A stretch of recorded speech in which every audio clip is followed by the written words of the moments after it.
perturbado por toda clase de deseos materiales. Esa etapa perfecta la pueden alcanzar automáticamente las personas en estado de conciencia de Krishna, tal como se afirma en el Srimad Bhagavatam 9, 4, 18, 20. El rey Ambarish, primero que todo, fijó la mente en los pies de loto del señor Krishna.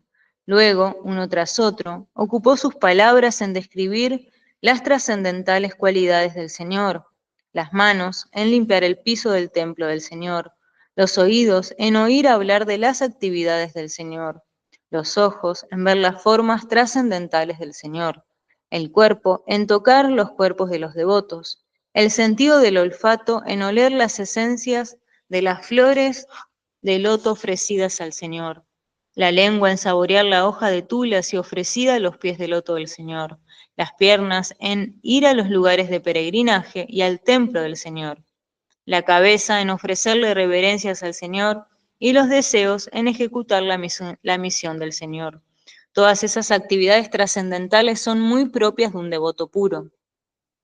Puede que los seguidores del sendero impersonalista no pueden expresar subjetivamente esa etapa trascendental, pero la misma se vuelve algo muy fácil y práctico para una persona con conciencia de Krishna, tal como se pone de manifiesto en la descripción anterior de las actividades de Maharaj Ambarija. A menos que la mente esté fija en los pies del loto del Señor, mediante el recuerdo constante, esa clase de ocupaciones trascendentales no son prácticas.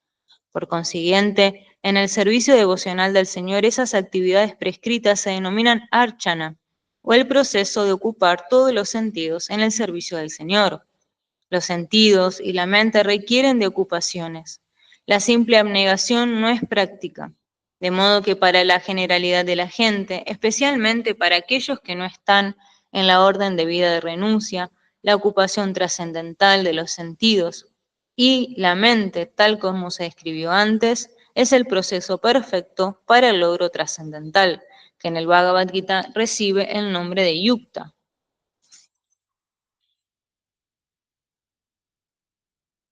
El-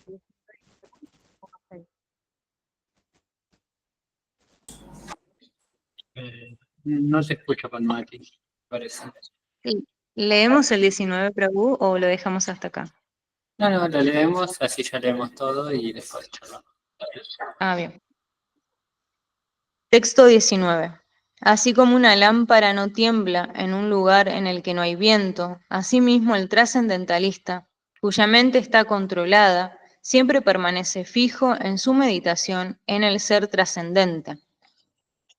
Significado: una persona verdaderamente consciente de Krishna, siempre absorta en la trascendencia, en un estado constante e imperturbable de meditación en su venerable Señor, es tan estable como una lámpara en un lugar en el que no hay viento.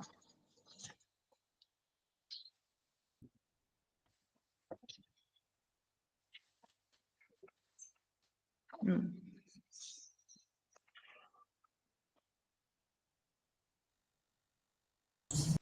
Ok, denme un segundito, por fin.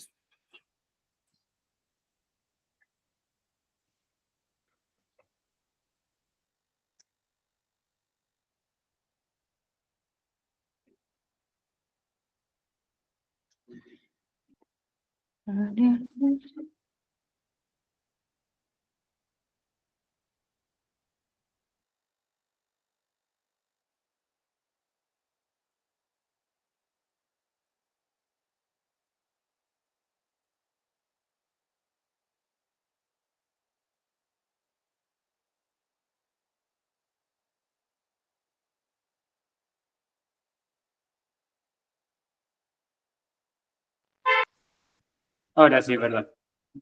Tengo el plomero en casa y justo tenía que trabajar al lado mío. Ok, entonces, la semana pasada habíamos hablado que a pesar de que este capítulo habla específicamente del Dhyana Yoga o Ashtanga Yoga, como nombre más común para nosotros hoy en día, aún así hay muchísimos principios del yoga que está describiendo Krishna que también nos son nos son a nosotros importantes a tener en cuenta. Hay principios de la descripción de Krishna que no es necesario que nosotros apliquemos, que son inherentes de la práctica del Ashtanga Yoga, como los principios que leímos la semana pasada, que hablaba de que uno debe tener.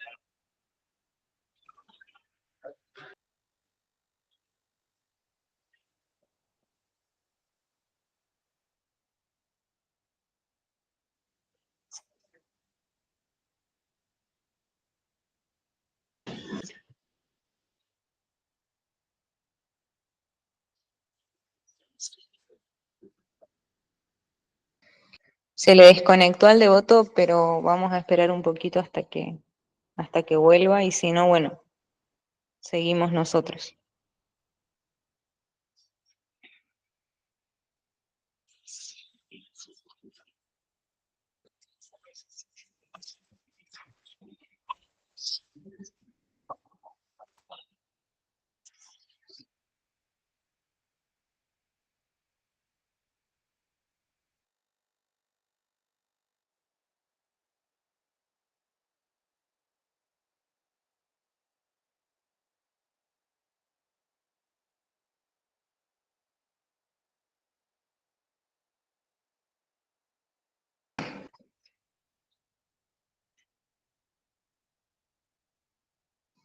No sé si se le desconectó porque yo lo tengo el devoto acá en la pantalla, solamente que su micrófono está desactivado.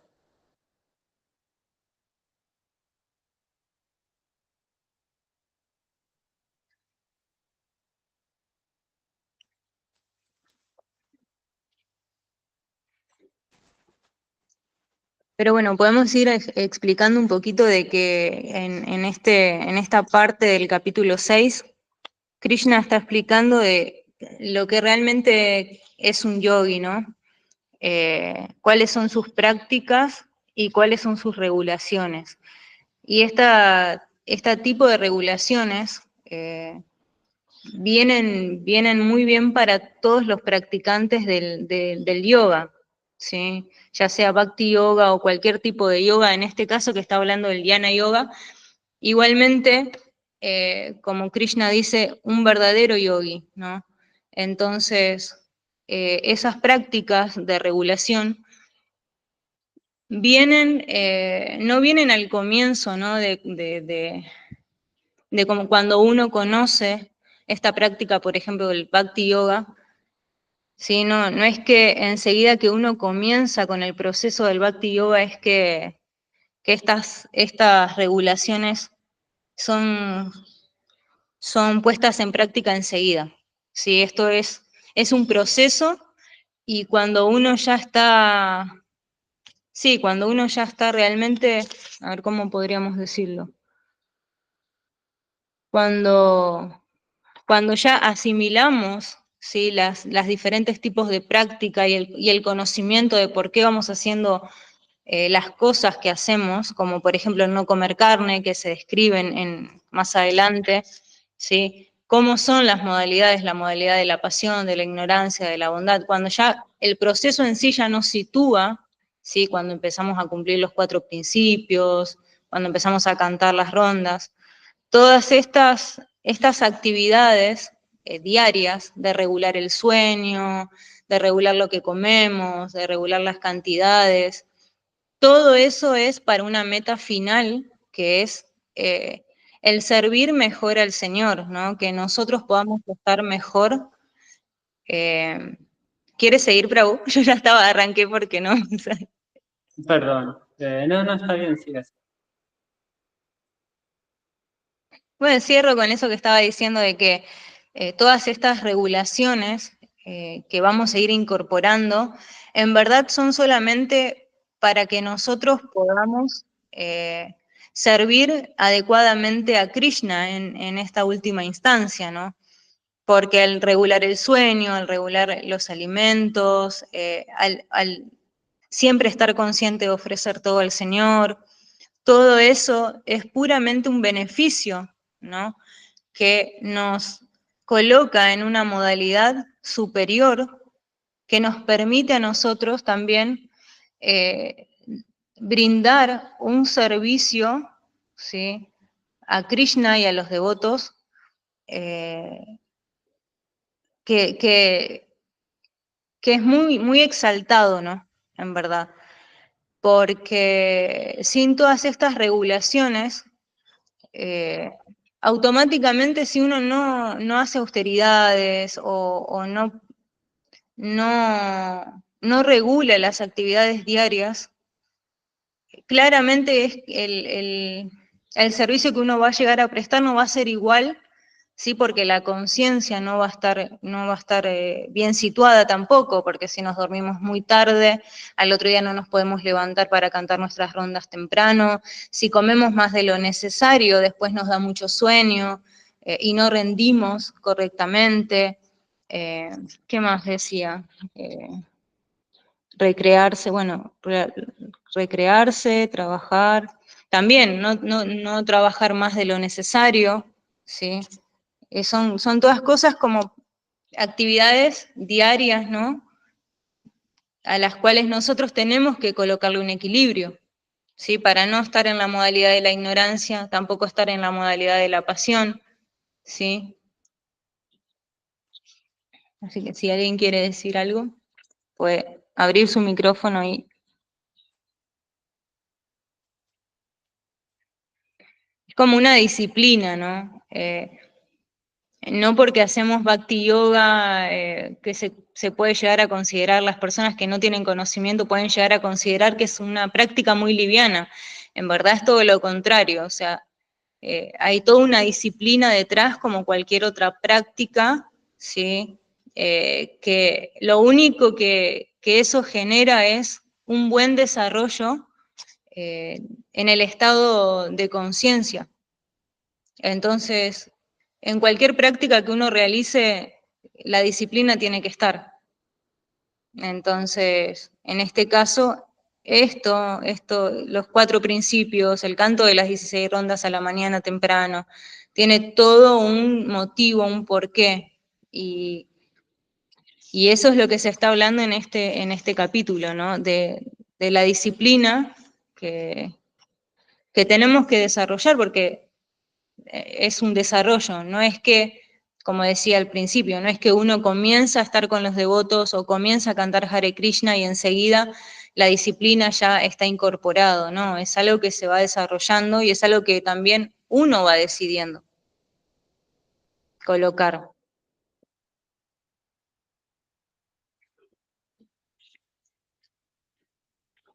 ¿Alguien quiere hacer algún comentario? Prabhu, ahora Gracias que por... ya volví. Gracias. Sí, es muy importante lo que decís porque en todo proceso se necesita no solo disciplina, sino compromiso, fe, que es el comienzo en el proceso de Bhakti Yoga.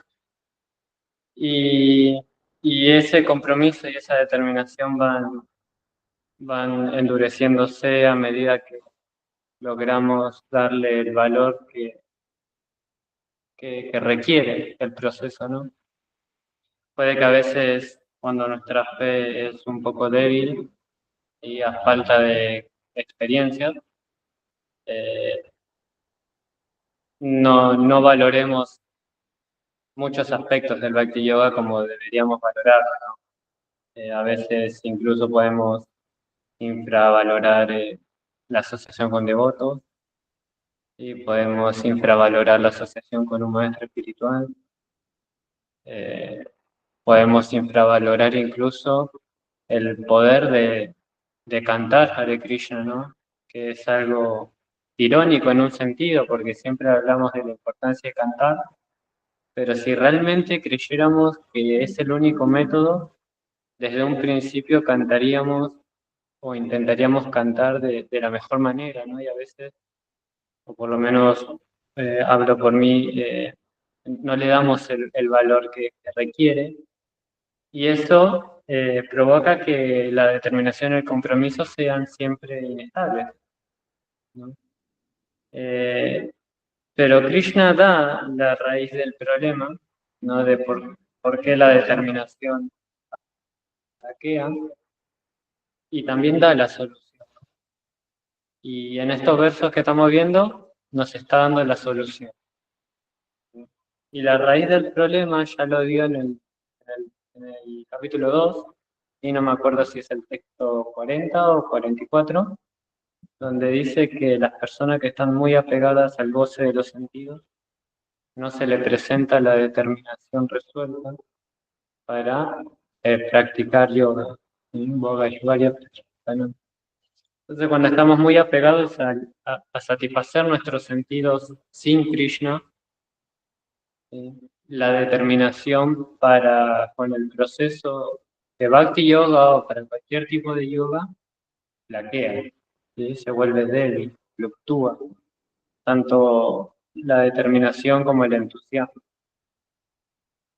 Y acá nos está dando la solución para tener una determinación fija y estable, es regularse. Y eso es interesante porque generalmente antes de comenzar la conciencia de Krishna todos éramos unos godasa, ¿no? Unas personas que satisfacían sus sentidos de manera muy egoísta y de manera así todo el tiempo, ¿no? Constante. Y eso es un extremo, ¿no? Y cuando conocemos la conciencia de Krishna, naturalmente vamos al otro extremo, ¿no? De no querer satisfacer ningún sentido. Directamente queremos ser Goswami, de repente, ¿no? Y eso también dice Krishna que es negativo, ¿no? Comer mucho es malo para la práctica del yoga, pero comer muy poco también. Dormir mucho es negativo, pero dormir muy poco también. Entonces Krishna ahí está hablando entre líneas de la necesidad de autoconocimiento, ¿no? Y saber qué es lo que necesitamos nosotros en nuestro estado de conciencia actual para poder llevar una práctica saludable,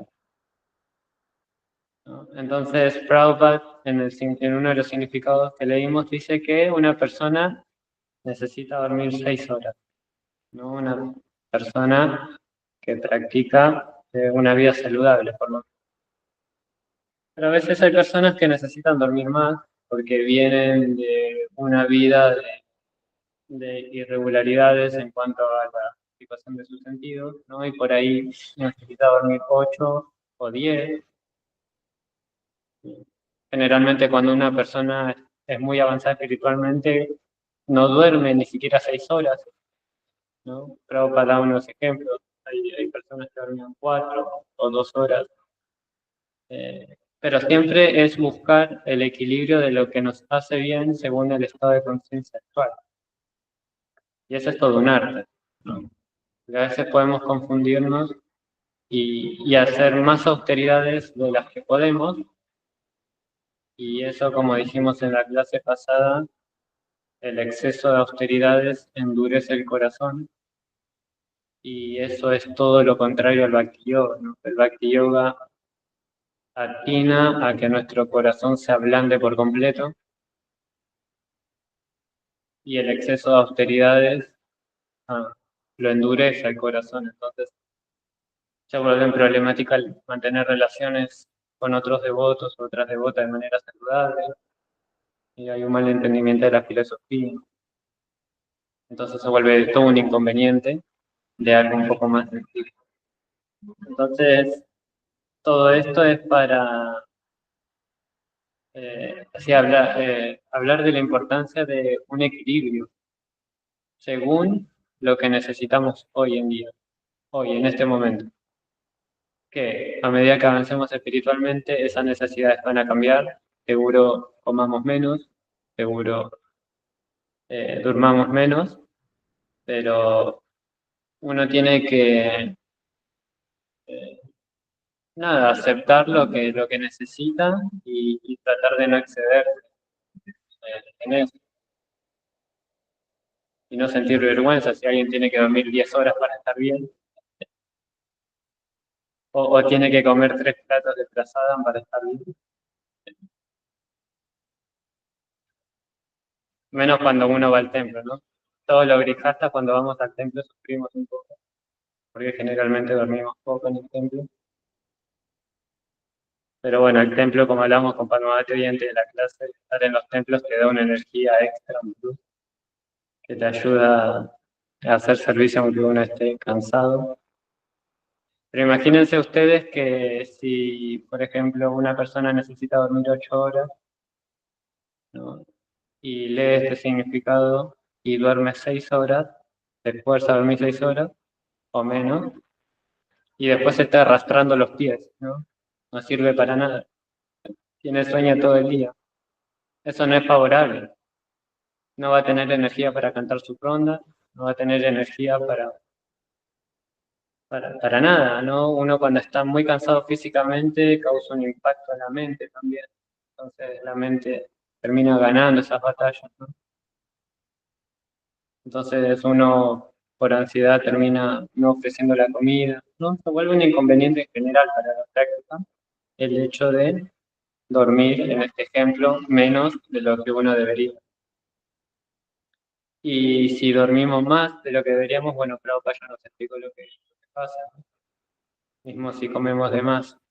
Entonces, es, es fundamental el equilibrio. Y ese equilibrio requiere un criterio, ¿sí? En base al autoconocimiento de cada uno. Luego, el proceso de conciencia de Krishna da normas regulativas, pero después cada uno sabe lo que necesita realmente.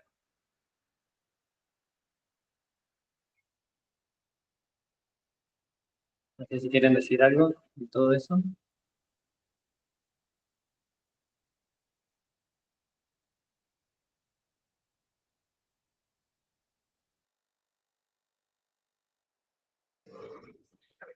Sí, bueno, también en un momento nombra lo del ayuno, ¿no?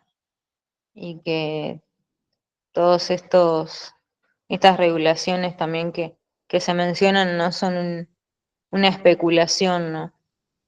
Están en las escrituras y son recomendadas eh, en nuestras escrituras, entonces tampoco nosotros especulamos sobre cuándo ayunar o cómo ayunar, sino que se sigue también lo que ya está implicado en las escrituras. Entonces, también este no es un proceso especulativo nuestro, sino que todas las regulaciones que seguimos están descritas y son recomendadas eh, por, por Krishna y eso es lo que seguimos también. O sea que también se nombraba tipo el tema del ayuno, ¿no? Ayunar eh, en días de Kadashi, por ejemplo. Eso es como lo prescrito para nosotros. Porque también es negativo o no es favorable hacer muchos ayunos, ¿no? Entonces, eso, es un proceso fidedigno. Y como Sí, todo proceso fidedigno, da muy buenos resultados. eso es importante, sí. Es como cuando vamos al médico, ¿no? Siempre se da ese ejemplo. Cuando vamos al médico por alguna cuestión, alguna dolencia física, uno tiene cierta fe en la autoridad del médico. Entonces, cuando el médico nos receta algo en particular, uno simplemente hace lo que el médico le dice, no cuestiona. Uno sobreentiende que el médico está preparado y es una autoridad para determinar mis dolencias y así mitigarlas, ¿no? De la misma manera, nosotros acudimos a Guru Sadhu Shastra, que son los parámetros de conocimiento, recurrimos siempre, casi siempre primero a los sadhus, a los devotos y a las devotas, que son parámetro de conocimiento. Si tenemos dudas de algo, acudimos al maestro espiritual, ¿sí? Al guru. Y si por alguna razón tenemos duda también de algo que esté diciendo el guru, que es muy raro que suceda, la autoridad máxima es la Shastra y las escrituras. Teniendo en cuenta que las escrituras, la fuente de las escrituras es Krishna mismo. Entonces, todas las reglas y regulaciones que Prabhupada nos dio, no solo son autoridad porque Prabhupada nos las dio, sino que son autoridad también porque vienen de Krishna mismo. Entonces, por tan solo seguirlas, uno experimenta los beneficios de manera inmediata, ¿no? Que eso es una de las ventajas que tiene el Bhakti Yoga. Nosotros, por ejemplo, podemos analizar los 3 tipos de canto del Mahamantra Hare Krishna, ¿no? El canto ofensivo, el intermedio y el canto puro. Y podemos concluir que el canto puro es el más poderoso que hay. Sin embargo, uno cuando canta de manera ofensiva, ¿no? Que es así, ¿cómo se llama de manera técnica? Que es el primer canto que ejecutamos, ¿sí? Cuando apenas conocemos la conciencia de Krishna. Aún así podemos experimentar los beneficios de ese canto. Namavasa. Namavasa. Exacto. Avasa significa reflejo. Es un reflejo. Un reflejo del canto puro. Aún así lo podemos experimentar. Entonces, hay una autoridad y es tan poderoso el proceso en general que uno, incluso en una etapa de amauterismo, puede obtener grandísimos beneficios y experimentarlo. Y estamos hablando del canto, pero puede ser mismo de la asociación de devotos. Uno cuando está rodeado de practicantes de conciencia de Krishna, no solo se beneficia, sino que siente una inyección de energía que no tiene razón de querer buscarla en el mundo material, ¿no? Porque no se encuentra, simplemente se encuentra dentro de la asociación con practicantes de conciencia de Krishna. O mismo le gustar prasada, ¿no? Todo es muy, muy beneficioso, incluso en nuestros primeros pasos. Y todo tiene una razón de ser, como decía Padmavati, ¿no? Krishna en los versos que leímos del 16 al 18 habla de la importancia de regularse, de regular los sentidos. Y el texto 19 que leímos dice que por regular esos sentidos uno controla la mente, ¿no? Entonces hay una razón por la cual controlar los sentidos, ¿sí? Que desemboca en el control de la mente, teniendo en cuenta que el control de la mente se exige en todos los procesos de yoga. Lo que se diferencia quizás el Bhakti Yoga del Dhyana Yoga o el Ashtanga Yoga es la manera en que se busca controlar. Y en ese sentido el Bhakti Yoga está muy amoldado, la práctica del Bhakti Yoga está muy amoldada en nuestra época actual, ¿no? Que es el argumento que Arjuna va a usar, ¿no? Un poco más adelante, ¿no? Cuando le va a decir a Krishna, todo eso es imposible de practicar. Me es imposible, dice Arjuna. Así que imagínense si Arjuna no podía, ¿qué nos queda a nosotros? Pero, siendo, ¿no? Teniendo en cuenta que este 6º capítulo es el preámbulo del 7º capítulo, que es donde ya se empieza a hablar específicamente de conciencia de Krishna. Entonces, El Bhakti Yoga tiene un proceso muy cómodo, porque esa es la palabra justa, para poder controlar los sentidos y así controlar la mente. Un proceso sencillo, diría Prabhupada, donde solo hay que comer y cantar y bailar, los que se animan, o por lo menos aplaudir. Sí, todos empezamos así, ¿no? Primero aplaudiendo, después meneando el cuerpo de un lado para el otro. Después ya nos animamos a mover la cabecita, a saltar un poco y después ya nos descontrolamos.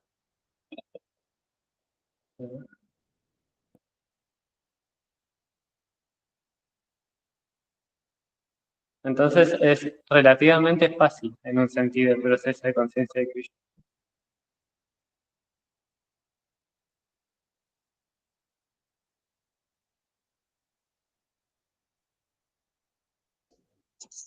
Sí, Prabhu, así es. Es fácil y cuando uno está con los devotos es mucho más fácil. Es como ahora que estuvimos ahí todo un mes en asociación con los devotos, realmente uno puede notar que la fuerza espiritual que se obtiene por estar en compañía de ellos y por estar con maestros espirituales y realmente es trascendental cada servicio, cada actividad que uno hace en compañía de los devotos y todo resulta mucho más fácil, más sencillo, mucho más fluido, cantar las rondas, levantarse temprano, eh, siempre estar así predispuesto em, al servicio de los demás. Es como la atmósfera, es como de Brindavan, de Vaikunta, ¿no? Y todo es trascendental, o sea, hasta comer como cualquier persona comería así con sus familiares. Cuando uno está con los devotos, eh, esa actividad de comer todos juntos se vuelve muy poderosa también. Entonces lo que decía el maestro espiritual que estaba ahí, Priti Vardhana Maharaj, que según el deseo de cada uno, todo en conciencia de Krishna va a dar frutos, ¿no? Pero, por ejemplo, todo tiene que partir del deseo. Entonces, cuando nos sentamos a tomar prasadam, si queremos que el prasadam haga su efecto, tenemos que tener el deseo. Y así con cada cosa, con cada situación. Si queremos que el mantra haga su efecto, tenemos que tener el deseo de que lo haga cada vez que vamos a cantar, y con todo tiene que ser siempre el deseo del devoto primero, porque dicen que Krishna eh, no interfiere en nada. Entonces, uno puede tomar prasadam, uno puede cantar. Claramente que hay un beneficio, pero mucho mayor es el beneficio si realmente sentimos el deseo de que todo eso nos haga avanzar espiritualmente. Y por eso se dice que la asociación con devotos es lo más importante, ¿no? Porque todo se vuelve mucho más cómodo, más fácil. Entonces, todo es trascendental, ¿no? Y todas estas reglas y regulaciones, bueno, son porque ahora somos estos practicantes que somos, ¿no? En estas etapas, las necesitamos, estas reglas y regulaciones, son necesarias.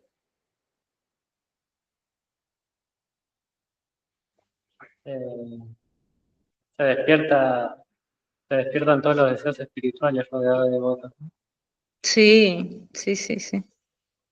Después se Sí, empiezan. hay peleas trascendentales, tipo, ¿quién hace más servicio y quién le saca el servicio al otro? Pero todo para hacer servicio nada más.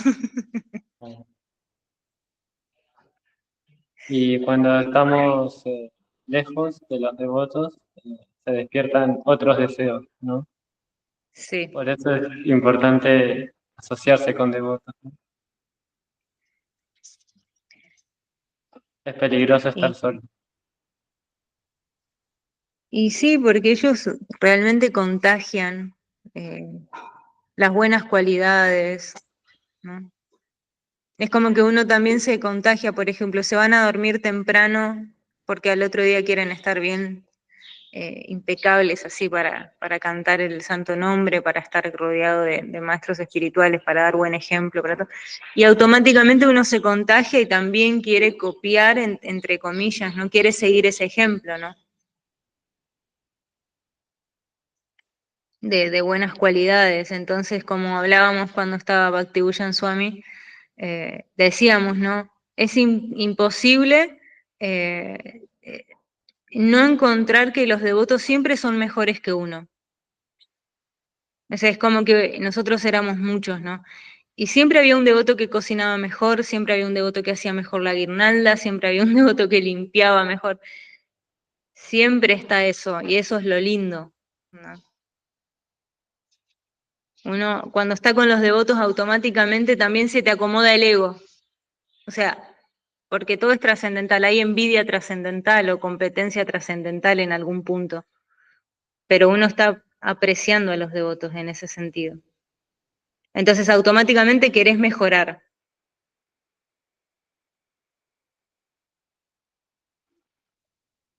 Está muy bien. Un resumen de la importancia de Sadhusanga. Está muy bien, un aspecto práctico, de hecho. Entonces,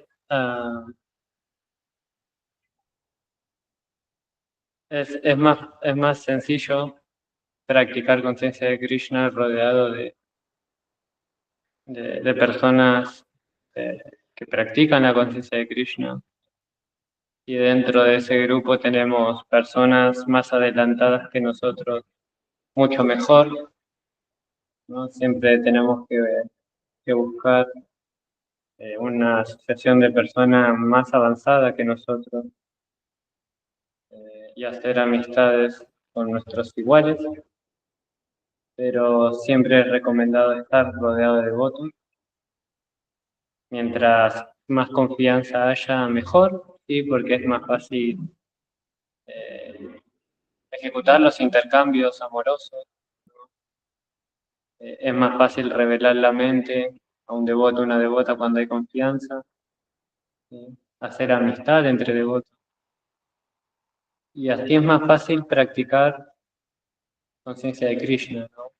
Y eso se puede traducir como que rodeado de buenas personas que practican conciencia de Krishna es más fácil que la determinación y el compromiso y el entusiasmo estén fijos, ¿no? Uno siempre va a tener entusiasmo por servir, uno va a estar determinado y comprometido para ejecutar esos servicios, siempre que está rodeado de buenos devotos, buenas devotas. Entonces, los beneficios se manifiestan instantáneamente. Como ustedes, Prabhu, que son todos buenos devotos. Y sí, ¿No? por supuesto. Así que, no sé, no sé si alguien quiere preguntar algo, quiere hacer algún comentario.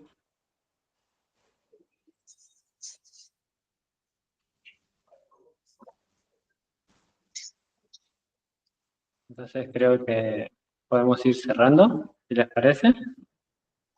Ya estamos Bueno, más o menos por llegando a la mitad del capítulo 6, así que para febrero quizás ya lo terminemos y ya vamos a comenzar otra sección de la Bhagavad Gita, donde Krishna y Arjuna van a hablar específicamente de conciencia de Krishna, así que se va a poner mucho más práctico de alguna manera y más interesante, ¿sí?